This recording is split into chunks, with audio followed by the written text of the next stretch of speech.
the Honorable Maria Leonor Robredo, Vice President of the Republic of the Philippines, the Honorable Acting Chief Justice Antonio Carpio,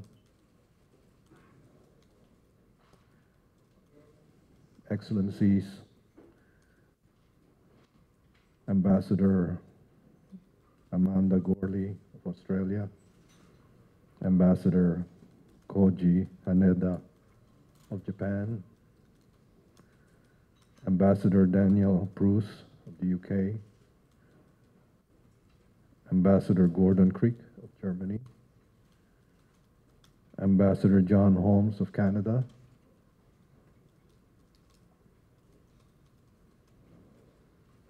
Ambassador Andrea Reichland of Switzerland,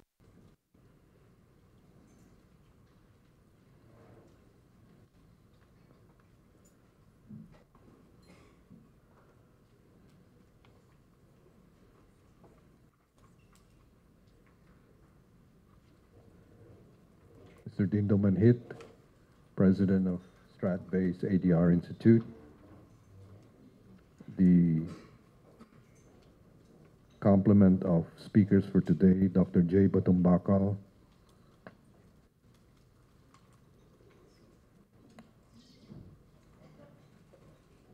Professor Brahma Chelani, Mr. Makotos Seta, Mr. Goho, Ms. Natalie Sambi, and Mr. Greg Poling. Distinguished guests, ladies and gentlemen, and of course, our friends from media. It is my honor to welcome you as we mark the second anniversary of the UNCLOS Arbitral Tribunal's decision on the Philippines' case against China in the West Philippine Sea. The tribunal's decision was of great importance to our country and to all peace-loving people who believe in a shared vision of regional prosperity, peace, and the rule of law. As we celebrate the second anniversary of our victory, we should take this opportunity to re-examine what has transpired in our maritime commons and leading us to where we are today. We also would wish to characterize not only China's behavior, but also our own country's actions.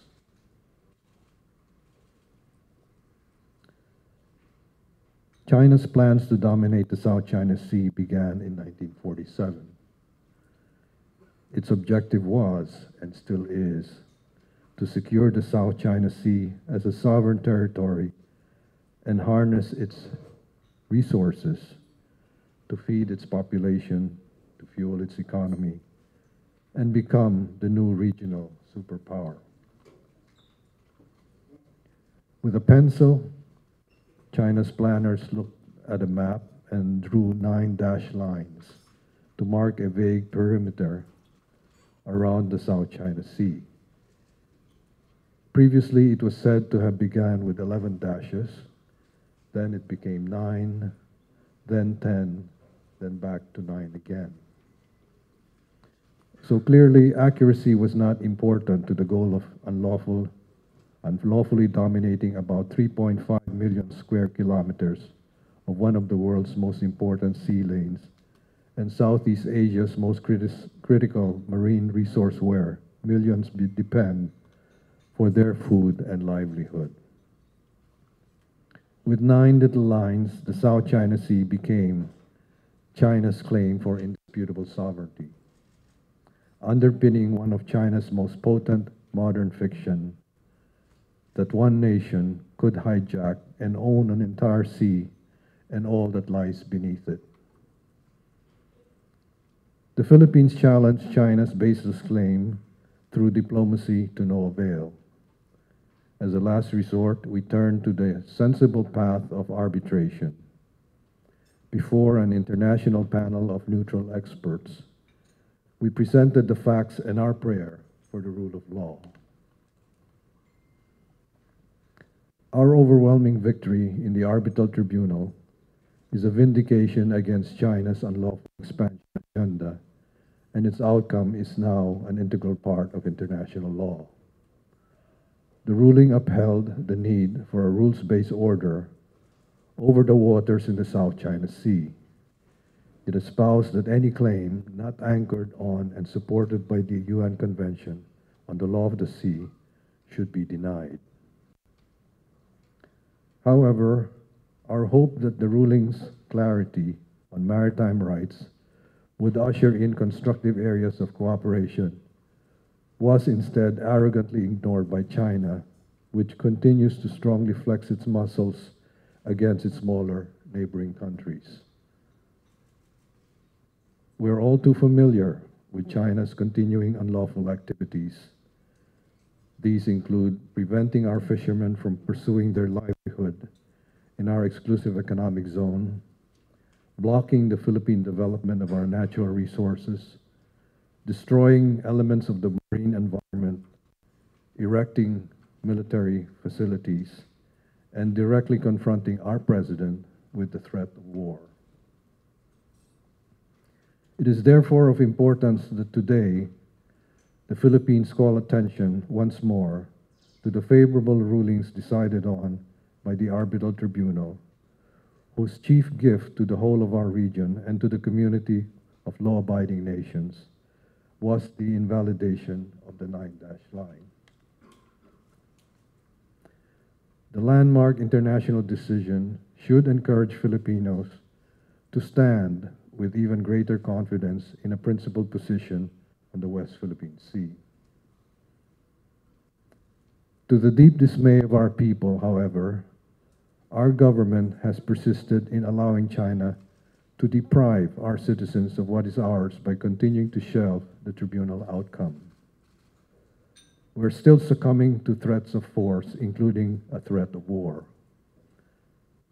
Surprising as it may sound, according to Professor Amitav Acharya of the American University, war is not even a good option for China.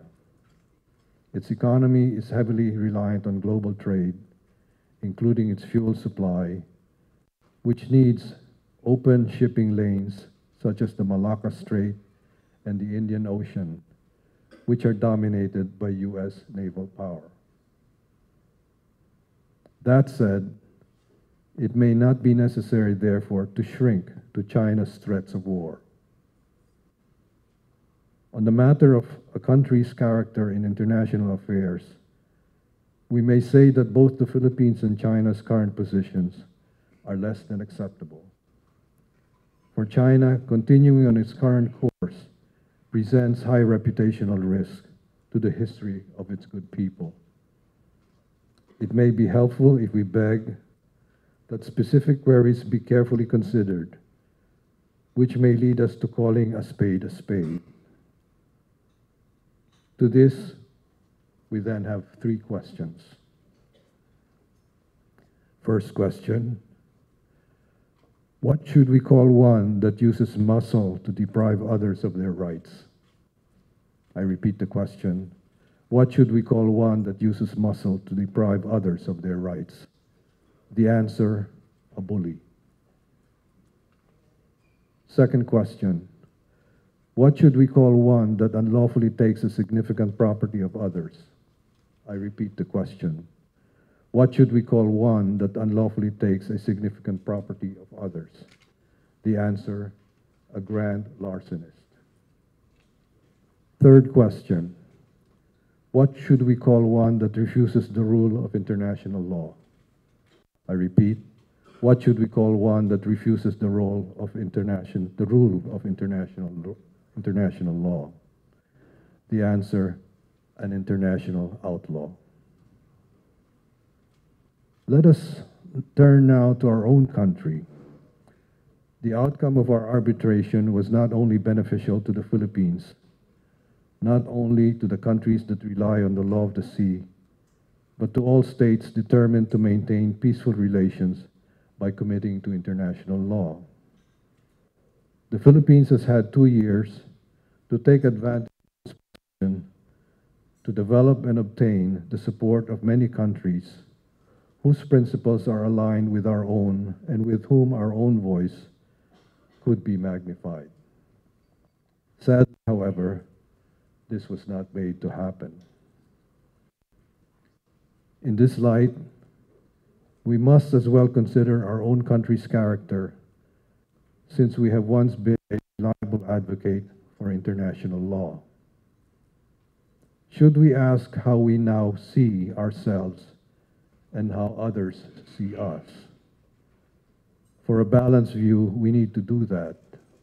Again, we ask 3 questions. First question,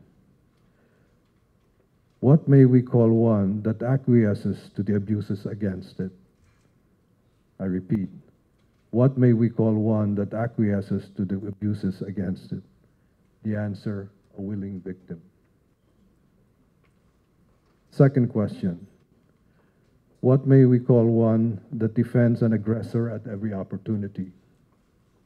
I repeat, what may we call one that defends an aggressor at every opportunity? The answer, an abettor. Third question, what may we call one that gambles the rightful patrimony of its future generations for unlikely gains in the present? I repeat, what may we call one that gambles the rightful patrimony of its future generations for unlikely gains in the present? The answer, sorry, I can't help you. That is for each of you to ponder.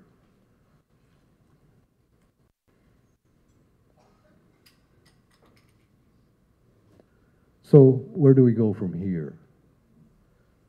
What should we now do as a willing victim and an abettor that has fully embraced our big northern neighbor, who is clearly acting as a bully, a grand larcenist, and an international outlaw?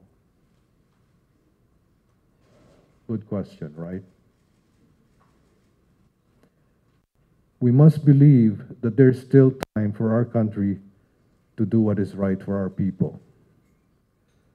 While we have allowed more than a few occasions to pass, there are opportunities yet for the Philippines to lead in promoting the rule of law.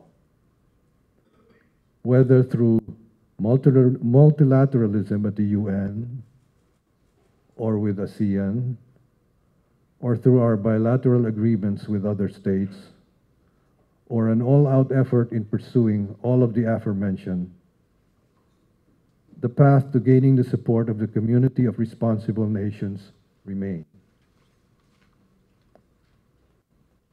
For the sake of our children and our grandchildren, this is the path we must take. To close, we reiterate our position that coercive diplomacy has no place in a rules-based international order. Our common goal is peace and prosperity without sacrificing our sovereignty and our sovereign rights. How we choose to assert our rights and dignity as a nation today will be the legacy the next generations of our country will have to live with.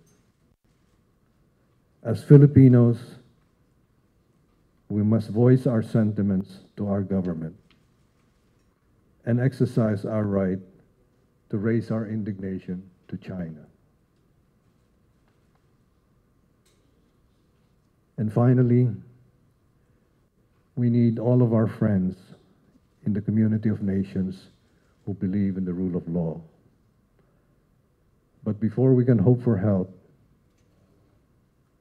we must first demonstrate that we are worth helping. Thank you for your attention.